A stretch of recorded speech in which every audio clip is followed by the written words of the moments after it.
on va revenir sur le sujet de l'omnicanalité et on va pour ça échanger sur un cas spécifique, celui de Carrefour, qui, si vous avez effectivement suivi ces 2-3 dernières années, se positionne de plus en plus comme une tech retail company ou une digital retail company.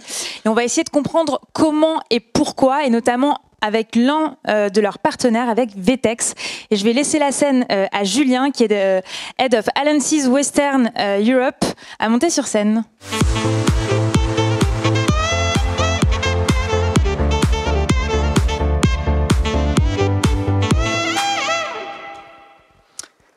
Bien, merci beaucoup pour votre accueil. Donc en effet, moi je suis Julien Bianchini, je m'occupe des partenariats chez Vtex pour ce qu'on appelle l'Europe de l'Ouest depuis un petit peu moins de 2 ans. Je vais vous parler aujourd'hui de l'aventure de Carrefour en Amérique latine, plus exactement dans 2 pays, vous allez voir. Et cette aventure qui les a amenés de solutions plutôt classiques et monolithes vers des solutions beaucoup plus composables. Donc je ne suis pas complètement tout seul sur scène, puisque je vais être aidé virtuellement par Olivier Gibert. Olivier Gibert, il est Global CTO du groupe Carrefour dans le monde. Et ici, on s'est permis de prendre des extraits d'une interview qu'il nous avait donnée l'année dernière. Interview que vous pourrez retrouver grâce au QR code que vous allez voir apparaître sur les slides. Et je vais laisser Olivier se présenter. Je m'appelle Olivier Gibert, j'ai 50 ans, je suis Chief Technology Officer pour Carrefour. Le Brésil, c'est en train de devenir le premier pays pour Carrefour. Longtemps, la France a tenu le haut du pavé et là, l'activité s'accélère. Alors, l'histoire qu'on va vous raconter aujourd'hui, c'est donc cette histoire de la migration de la solution e-commerce utilisée par Carrefour au Brésil et en Argentine. Solution, donc, comme je vous le disais, partie plutôt de solutions de type monolithe et qui sont arrivés sur des solutions beaucoup plus composables. Au passage, l'omnicanalité a été énormément améliorée avec la connexion de 953 magasins pour ce qui est du Brésil et de 622 pour ce qui est de l'Argentine. Alors, en termes de résultats, de premiers résultats, ça sont des résultats qu'on a pu voir 3 mois après le premier Go Live. C'est une aventure qui dure depuis 5 ans aujourd'hui, hein, qui est sur le long cours, vous allez voir. 3 mois après le Go Live, on se retrouve avec 13 millions de clients juste sur le Brésil, on parle du Brésil ici, et puis 7 millions d'SKU vendus en propre par Carrefour sur la plateforme, 15 millions d'SKU en tout, si on y ajoute également les produits vendus par des vendeurs tiers, puisque cette plateforme Carrefour est également une marketplace. Je vous passe les autres chiffres de croissance que vous pouvez voir apparaître ici, et puis c'est une multiplication par 3 du NPS client. On a dû reconstruire totalement la plateforme sur les activités e-commerce alimentaire, e-commerce non alimentaire, marketplace, donc beaucoup de choses, à la fois à reprendre, à moderniser, à modulariser. Donc oui, c'était une aventure de 5 ans facile. Donc une aventure de 5 ans. Au départ, 2 enjeux principaux par rapport à ce replatforming. Le premier enjeu était celui de disser les sites à l'état de l'art de ce qui se faisait de mieux en termes d'omnicanalité. J'y reviens tout de suite après. L'enjeu numéro 2, il est un peu plus technique, c'est le fait de restaurer des capacités de réaction rapide de la DSI face à des besoins métiers finalement constants. Ces 2 enjeux, ils ont un objectif commun qui est un objectif de rentabilité. Pourquoi ? Le premier enjeu, lorsqu'on fait de l'omnicanalité, ça veut dire que lorsqu'on dépense 1 euro dans sa plateforme e-commerce, idéalement cet euro doit servir non pas seulement l'e-commerce, mais le commerce en général. C'est tout Carrefour, c'est tous les magasins de Carrefour qui doivent voir du surplus et de la valeur ajoutée suite, je dirais, à l'investissement de cet euro. Donc la rentabilité est bien meilleure lorsque l'omnicanalité est bien faite. Par rapport à l'enjeu numéro 2, ici, la rentabilité, elle est simple, c'est fini l'ère des grands big bang, des replatforming tous les 3-4 ans, puisque ici, on part sur des projets au long cours avec l'e-commerce évoluant extrêmement vite, avec des nouveautés qui peuvent apparaître et des nouveaux besoins clients, des nouveaux besoins chez Carrefour qui apparaissent dans le temps. Donc ici, on va être également beaucoup plus rentable, parce que non seulement on sera capable de monter à l'échelle, mais aussi d'être beaucoup plus rapide dans les nouveautés qu'on veut mettre en place. Alors, je reviens sur l'enjeu numéro 1, sur l'omnicanalité. Je ne vais pas vous parler d'omnicanalité au niveau des canaux de vente, c'est-à-dire ce que vous voyez sur la gauche du schéma qui est ici, parce que vous en avez déjà entendu parler, on en parle beaucoup, donc c'est pas le sujet ici. Je vais plutôt vous parler d'omnicanalité des canaux de distribution, ce que vous voyez à droite. C'est quoi l'omnicanalité des canaux de distribution? C'est la capacité de mettre en vente, auprès des clients finaux bien sûr, sur l'ensemble des canaux, des produits qui vont être stockés ou qui vont même appartenir à des entités différentes. Ici, dans le cas de Carrefour, ces produits peuvent être dans des entrepôts e-commerce, bien sûr, dans des entrepôts non e-commerce également, pourquoi pas, vont être dans les stocks des magasins, évidemment, et vont même être dans les stocks des vendeurs tiers qui viennent pousser leurs propres produits sur la plateforme Carrefour. Tout ça, c'est donc totalement unifié, ce qui permet d'avoir zéro rupture de stock, d'avoir un catalogue produit qui est plus large, d'avoir une satisfaction client qui est finalement meilleure. Donc ici, on est sur l'architecture logicielle. On va être donc côté VTEX sur un compte principal qui est géré ici, si on prend le cas du Brésil, par l'enseigne Carrefour Brésil.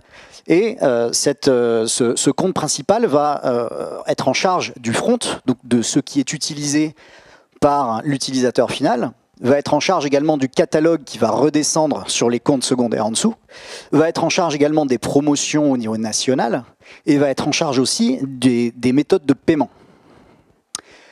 Ensuite, les tâches du dessous, ce sont tous les magasins, tous les vendeurs tiers, les dark stores, les franchises, les magasins en propre, type filiale, ont un accès à VTEX, un accès de type compte secondaire, et donc eux vont mettre en place, vont pousser leur stock, vont pousser leurs produits qui va venir complémenter le catalogue principal des produits régionaux, par exemple, vont également pousser leurs prix qui peuvent être propres, leur promotion, pardon, et également vont être capables de recevoir leurs commandes et puis ensuite de faire tout ce qui est picking, packing et livraison de ces commandes-là. Enjeu numéro 2, donc restaurer les capacités de réaction rapide de la DSI face aux besoins métiers. Pour ça, je reviens un tout petit peu en arrière pour que vous compreniez les différents types d'architecture qui existaient jusqu'ici. Donc le premier, c'est l'architecture de type on-premise, donc historique, la solution monolithe installée chez le client. Le deuxième, c'est le SaaS, la solution monolithe, cette fois-ci installée dans le cloud. Ensuite vient le best of breed, la capacité de choisir des solutions qui sont des solutions spécialistes de chaque domaine fonctionnel et de les faire fonctionner ensemble. Et au final, on arrive, et c'est ce que l'on prône chez VTEX évidemment, le composable pragmatique, je reviens dessus, et qui est la solution qui en plus est la plus adéquate et qui plaît à la fois au DSI et au service métier. Alors l'approche monolithique, qu'elle soit on-premise ou en SaaS, approche qui a beaucoup d'intérêt, c'est le fait d'avoir une seule solution pour l'ensemble des besoins fonctionnels, ce qui est très bien au départ et qui facilite un certain nombre de choses.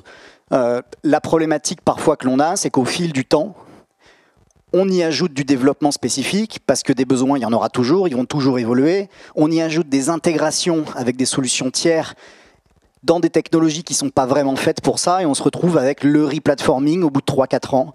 On n'a pas d'autre choix que d'arrêter, de recommencer et de repartir sur un nouveau cycle. Et donc Olivier va vous parler du monolithe. Sur le monolithe, on n'avait plus de contrôle. On n'arrivait plus à évoluer assez vite. Donc il nous fallait regagner de la vitesse pour apporter de la valeur à nos clients. On a privilégié cette approche pour des raisons métiers avant tout, pour être capable de, en découpant, en composant, avoir une approche qu'on peut travailler en parallèle, fournir une super expérience aux clients, une expérience de shopping qui soit vraiment fluide. On voulait s'assurer que notre plateforme serait hautement disponible et elle aurait la capacité à passer à l'échelle en cas de pic de trafic et être capable de délivrer de la valeur beaucoup plus vite. Auparavant, on était sur 6 mois de délai entre une idée et son implémentation. On a raccourci énormément ce temps. À l'autre bout du spectre, nous avons l'approche best of breed. Donc cette fois-ci, la best of breed, c'était en effet le fait de choisir les meilleures solutions dans chaque domaine fonctionnel et de les faire travailler ensemble, de les intégrer. C'est une super idée, surtout que les technologies composables nous permettent de le faire ça de manière un peu plus simple. Malgré tout, parfois, quand on est obligé, dès la conception du projet, quand on est obligé de prévoir toutes les solutions dont on a besoin, on s'en aperçoit que potentiellement il y en a beaucoup, et ensuite il faut les intégrer. Ça fait des projets informatiques souvent complexes, souvent coûteux, et pas forcément évident à amener jusqu'au bout. Évidemment, du coup, ce qu'on va prôner nous, et ce qu'a choisi Carrefour, c'est ce qu'on appelle donc le composable pragmatique. C'est un petit peu le meilleur des deux mondes. C'est la capacité de partir sur une colonne vertébrale unique, portée par une solution majeure qui sait faire beaucoup de choses, en tout cas ce dont les clients vont avoir besoin dans un temps 1, c'est-à-dire un back-office e-commerce, un front, bien sûr, pourquoi pas un OMS pour la gestion de commandes, pourquoi pas des fonctionnalités de marketplace si besoin, et de démarrer, donc d'avoir un go-to-market et un go-live beaucoup plus rapide. Ensuite, comme nous sommes dans des technologies de type composable, si au fil du temps on s'aperçoit que le PIM, par exemple, on n'en a pas, il nous en faut un parce que le catalogue, pour une raison ou pour une autre, natif ne convient plus, on peut tout à fait changer, mettre un Akeneo ou autre. Donc, je n'ai plus de temps, je vais donc laisser la parole à Olivier qui va conclure.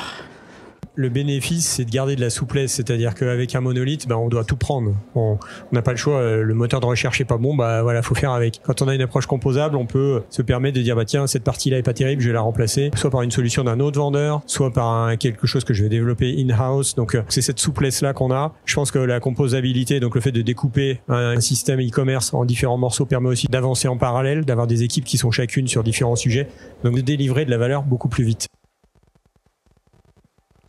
Un grand merci et à bientôt. Merci Julien.